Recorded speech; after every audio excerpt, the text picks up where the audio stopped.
Morning, आप देख रहे हैं न्यूज 18। आपके साथ मैं हूं कंचन डोगरा। सबसे पहली खबर संभल की आपको बता रहे हैं, जहां पर बवाल की मैजिस्ट्रियल जांच के आदेश दे दिए गए हैं। इस पर आपको बड़ी अपडेट दे रहे हैं। संभल के डीएम ने जांच के लिए 7 सदस्यीय टीम का गठन किया है। 7 सदस्यीय टीम 7 दिन के अंदर हिंसा की जांच रिपोर्ट प्रशासन को सौंपेगी। वहीं संभल हिंसा में अब तक 250 अज्ञात लोगों के खिलाफ एफआईआर दर्ज की गई है, जिसमें संभल सांसद जियाउर रहमान बर्क और स्थानीय विधायक के बेटे सुहेल इकबाल का नाम भी शामिल है।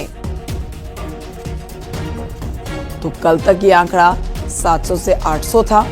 आज देखिए जो जानकारी आपको ताजा दे रहे हैं, उसके मुताबिक 250 लोगों के खिलाफ एफआईआर दर्ज की गई है। 7 दिन के अंदर रिपोर्ट देनी होगी।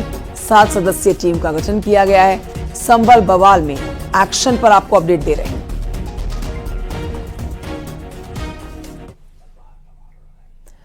तो संभल में हुई हिंसा के बाद सबके मन में सवाल आ रहा है कि आखिर कोर्ट कमिश्नर सर्वे क्या होता है।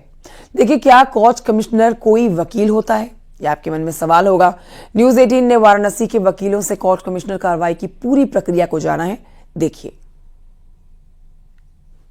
कोर्ट कमिश्नर जो होता है वकीलों का ही एक कोर्ट द्वारा जो है कमिश्नर एक टीम बनाई जाती है।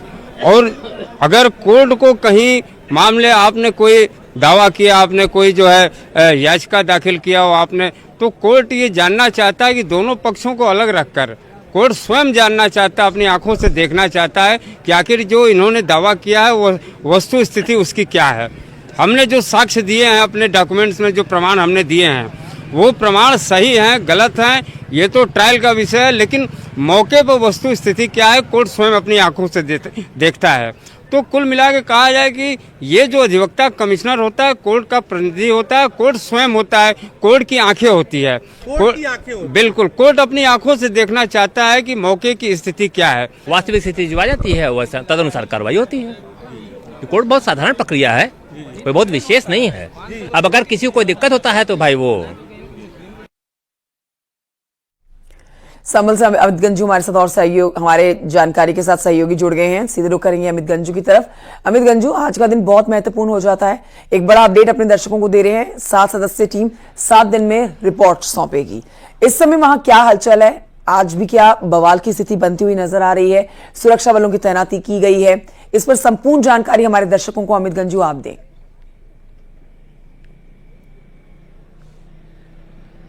देखिए कंचन जी, मैं आपको बताना चाहूंगा कि हंगामा और बवाल के आज तीसरा दिन है। हालांकि फर्स्ट डे जो बिग स्टोन पेल्टिंग हुई, फायरिंग हुई या गाड़ियों में आग लगाई उपद्रवियों ने, उसके बाद से अभी तक कोई ऐसी सूचना नहीं आई है। हालांकि पुलिस का एक्शन अब शुरू हो चुका है। ताबड़तोड़ कार्रवाइयां हो रही हैं, छापेमारी हो रही है।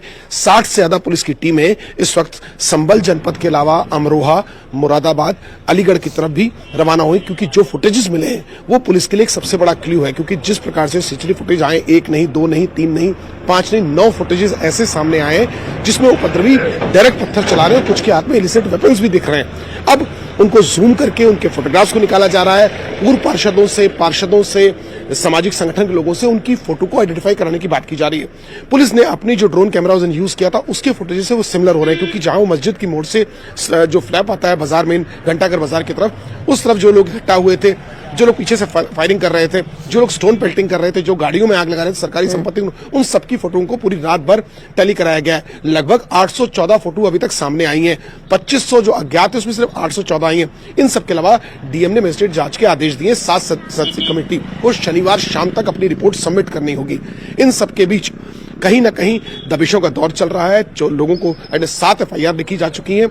अब जहां एक और सांसद शफीक बर्क के खिलाफ एफआईआर लिखी गई है, तो वहीं सदर विधायक के बेटे के खिलाफ भी मुकदमा दर्ज है। इन सबके बीच अब दबिशों का दौर जो चल रहा है, क्राइम ब्रांच और सर्विलांस की टीम भी काम कर रही है। जो सरकारी संपत्ति को जिन लोगों ने नुकसान पहुंचाया उसका एक मूल्यांकन कराया जा रहा है। उसमें एसडीएम सदर, नायब तहसीलदार की एक पूरी टीम है जो पूरा सर्वे कर रही थी, क्योंकि जिस प्रकार से संपत्ति को नुकसान कराया अब उनसे वसूला जाएगा। सबसे बड़ी बिल्कुल, इस पर हमने मुख्यमंत्री योगी आदित्यनाथ को भी सुन लिया है कि जिन्होंने भी इस तरह का माहौल बनाया है, जिन्होंने भी अशांति फैलाई है, उन सबके खिलाफ कार्रवाई सख्त की जाएगी, किसी को बख्शा नहीं जाएगा। अमित गंजू, एक अपडेट आपसे ये भी लेना चाहेंगे, जिस दिन ये हिंसा हुई उस दिन के बाद से ही लगातार पुलिस की टीमें जो हैं उन लोगों को पकड़ रही है। पूरी रात ऑपरेशन चलाया गया है छापेमारी करके, जिन्होंने इस तरह के रॉयट्स फैलाए हैं, दंगे फैलाए हैं, यहां पर अशांति फैलाई है, हिंसा भड़काई है। क्या अब भी छापेमारी करके 250 लोगों के खिलाफ एफआईआर तो दर्ज कर ली गई है, लोगों को पकड़ा जा रहा है, गिरफ्तार किया जा रहा है, या फिर ये गिरफ्तारियां पूरी हो चुकी हैं? क्योंकि अगर हम डीएम को सुन रहे थे, डीएम ने कहा था कि 700 से 800 लोग बाहर से आए हैं यहां पर।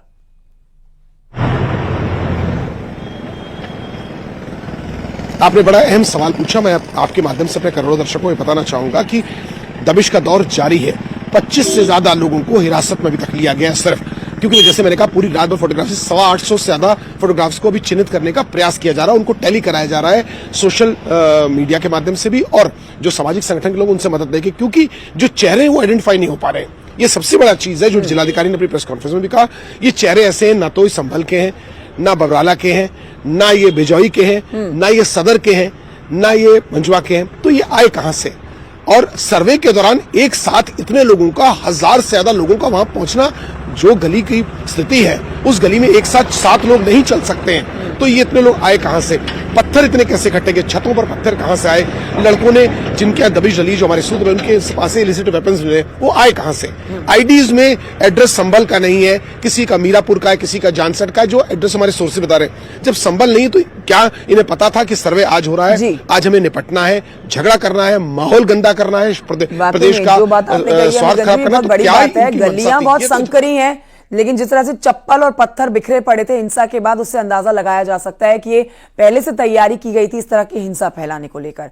फिलहाल इस समय पुलिस लोगों को गिरफ्तार कर रही है, हिरासत में ले रही है। 250 के खिलाफ अब तक एफआईआर दर्ज कर ली गई है। 7 टीमें बनाई गई हैं जो 7 दिन में रिपोर्ट आगे देने वाली है प्रशासन को। अमित गंजू, बहुत शुक्रिया आपका जानकारी के लिए। बढ़ते हैं आगे, अगली खबर आपको बता रहे हैं हमीरपुर की खबर, जहां पर जिले के सुमेरपुर विकासखंड के पोथिया गांव में 3 हफ्ते से भय का कारण बने मगरमच्छ का वन विभाग की टीम ने रेस्क्यू किया है, और वन विभाग की टीम ने बड़े ही फिल्मी अंदाज में इसको कंधे पर बिठाकर मगरमच्छ को बेतवा नदी में छोड़ा है। ये देखिए आप, जिस शख्स ने इस मगरमच्छ, विशालकाय मगरमच्छ को अपने कंधे पर बिठाया हुआ है और इसे नदी में छोड़ा है, वनकर्मी ये है। और वनकर्मी का मगरमच्छ को कंधे पर ले जाता हुआ ये वीडियो भी सोशल मीडिया पर वायरल हो रहा है। मगरमच्छ को पकड़ने के लिए खासी मशक्कत करनी पड़ी है। आप देखिए मगरमच्छ कितना बड़ा है, 6 फुट से बड़ा ये मगरमच्छ, जिसको कंधे पे लादा हुआ है वनकर्मी ने, और इसको नदी में छोड़ा गया है। करीब 3 हफ्ते पहले पोथिया गांव में बेतवा नदी के किनारे चारागाह के पास तालाब में ये मगरमच्छ आ गया था। रेस्क्यू के लिए एक प्रशिक्षित दल महोबा से बुलाया गया था, जिसको इस तरीके के रेप्टाइल्स, मगरमच्छ इत्यादि पकड़ने में महारत हासिल है। वहाँ से 2 प्रशिक्षित व्यक्ति आए थे, उन्होंने हमारे टीम के सहयोगियों के साथ मिलकर उसका रेस्क्यू किया आज, और उसको पूरी प्रक्रिया के साथ उसके सुरक्षित प्राकृतिक वास में यमुना के तट के समीप सुरक्षित छोड़ दिया गया। और ये बढ़ते हैं आगे, मथुरा की खबर आपको बताते हैं, जहां पर थाना हाईवे पुलिस ने नगला माना में 22 नवंबर को हुई आदमी की हत्या का खुलासा कर दिया है। पुलिस ने अवैध संबंधों के चलते पति की सुपारी देकर हत्या कराई थी, ये जानकारी दे दी है। और पुलिस ने आरोपी पत्नी और उसके प्रेमी और 2 शूटर्स को गिरफ्तार कर लिया है। हत्या के लिए 8 लाख रुपए में डील हुई थी, जो हत्या के बाद जमीन बेचकर देना था। पुलिस ने आरोपी पत्नी समेत 4 लोग गिरफ्तार किए हैं। 22 नवंबर को रात्रि में नगला माना पड़ता है थाना हाईवे क्षेत्र में, वहां पे एक व्यक्ति जिनका नाम उमेश था, उनकी गोली मारकर अज्ञात बदमाशों ने हत्या की थी। उसी मामले का खुलासा हुआ है और इसमें 4 अभियुक्त गिरफ्तार करके जेल जा रहे हैं, जिसमें मृतक की पत्नी, जिसने पूरे घटना की साजिश रची थी, और अपने प्रेमी के साथ मिलकर 2 भाड़े पे अपराधियों को हायर करके हत्या की घटना कारित करवाई थी। खबर फतेहपुर से, जहां पर रेप पीड़िता के अपहरण का एक मामला सामने आया है। आरोप है कि जमानत पर रिहा हुए आरोपी ने पीड़िता को अगवा कर लिया और उसका धर्म परिवर्तन कराकर जबरन निकाह कराने की चाह की गई।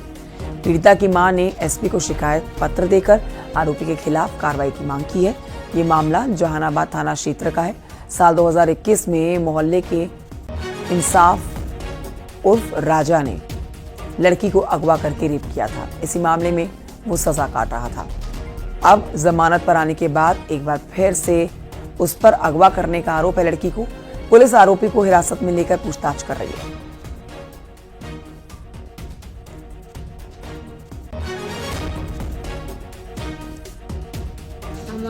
हमारी बिटिया 2021 में लड़का मतलब हमारे मोहल्ले का एक लड़का मुसलमान है जो हमारी बिटिया को अपहरण करके ले गया था और उसका हमने मुकदमा थाने में दर्ज कराया था, जो हमारी सुनाई कार्रवाई नहीं हुई है।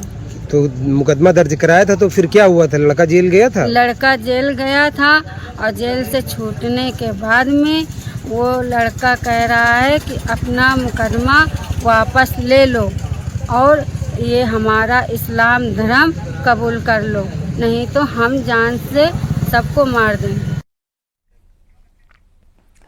सोनभद्र में 4 दिन से लापता हुए हाई स्कूल की छात्रा के मामले में फिरौती मांगी गई है। ये बड़ा अपडेट आपको दे रहे हैं। बदमाशों ने 10 लाख रुपए की फिरौती मांगी है। 10 लाख ना मिलने पर हत्या की धमकी दी गई है। छात्रा के भाई के मोबाइल पर छात्रा का वीडियो भेजा गया है। हाथ पैर बंधे हुए हैं और वीडियो में छात्रा अपने परिवार वालों से बचाने की गुहार लगाती हुई देखी जा सकती है। छात्रा के लापता होने पर विडमगंज क्षेत्र के एक युवक पर छात्रा को भगाने का परिजनों ने आरोप लगाया है। मामले में मुकदमा दर्ज करके पुलिस आरोपी को गिरफ्तार भी कर चुकी है। लड़की म्योरपुर थाना क्षेत्र की रहने वाली है।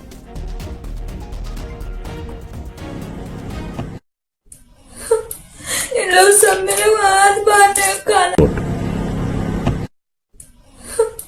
इन लोग सब मेरे को हाथ बांधे काला, जब लड़का ही मिल गया। इन लोग सब मेरे को हाथ बांधे काला। ऑनलाइन पर रंगेश, ये पूरी खबर विस्तार से बताएं। क्या ये लड़की मिली है भी या नहीं, क्योंकि जो जानकारी मिल रही है इस मामले में मुकदमा दर्ज करके पुलिस ने एक लड़के को गिरफ्तार किया है। ये पूरी खबर बताएं। बहुत नाटकीय घटनाक्रम है ये 4 दिन से लड़की लापता थी, जो हाई स्कूल की छात्रा है और मेयरपुर थाना क्षेत्र की रहने वाली है।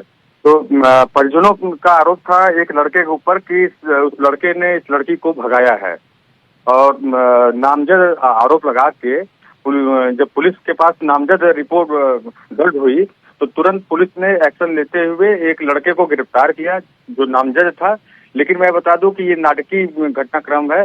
उस लड़के को तो पुलिस ने जेल भेज दिया, लेकिन अब ये एक दिन के पहले कल रात में एक वीडियो वायरल हो रहा है और ये वीडियो लड़की के मोबाइल पे पहुंचा है और लड़की के भाई के मोबाइल पे पहुंचा और उसमें ये दर्शाया गया है कि लड़की का हाथ पैर बंधा हुआ है और उससे 10 लाख की फिरौती मांगी जा रही है। लड़की मिली कि नहीं?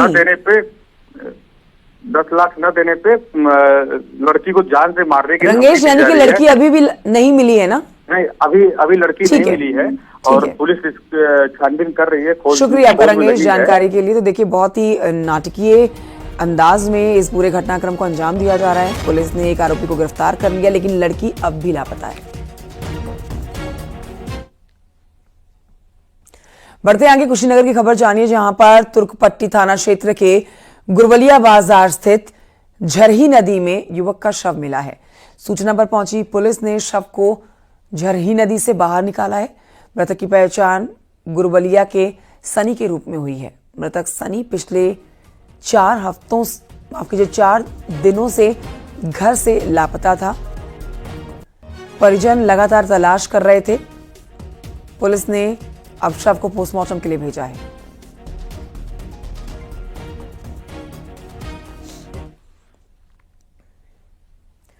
अयोध्या से खबर, जहां पर मिल्कीपुर विधानसभा से उपचुनाव का रास्ता अब साफ हो चुका है। आपको बता देते हैं कि हाईकोर्ट में केस वापसी की अर्जी को मंजूर कर लिया गया है। याचिका वापस लेने की अर्जी लगाई गई थी और अवधेश प्रसाद के खिलाफ याचिका ये दायर की गई थी, जिसे स्वीकार कर लिया गया है। आपको बताएं यहां पर कि अवधेश प्रसाद के सांसद बन जाने के बाद से ये सीट खाली हुई थी। इस पर असमंजस की स्थिति बनी हुई थी क्योंकि कोर्ट में मामला लंबित चल रहा था, लेकिन अब इसके ऊपर स्थिति स्पष्ट हो चुकी है। हाईकोर्ट की तरफ से याचिका वापस लेने की जो अर्जी लगाई गई थी, उस पर अब अवधेश प्रसाद के खिलाफ हाईकोर्ट की लखनऊ बेंच ने इसको मंजूर कर लिया है। अब इस सीट पर उपचुनाव होने का रास्ता साफ हो चुका है।